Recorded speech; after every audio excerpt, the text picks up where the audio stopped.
नागपुरातील नंदनवन कपिल नगर मधील संचारबंदी पूर्णतः हटवण्यात आली आहे। तर शांतीनगर, पाचपावली, लकडगंज, सक्करदरा, इमामवाडा या भागातल्या संचारबंदीमध्ये शिथिलता देण्यात आलेली आहे। दैनंदिन जनजीवन सुरळीत राहावं यासाठी आजपासून दुपारी 2 वाजल्यापासून ते सायंकाळी 6 वाजेपर्यंत 4 तासांसाठी संचारबंदीमध्ये शिथिलता करण्यात आलेली आहे।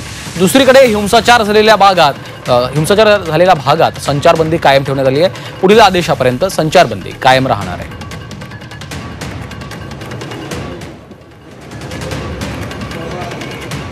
जे 11 पोलीस स्टेशन पैकी 2 पोलीस स्टेशन नंदनवन आणि कपिल नगर या पोलीस स्टेशन मधून संचारबंदी आज उठवण्यात आलेली आहे।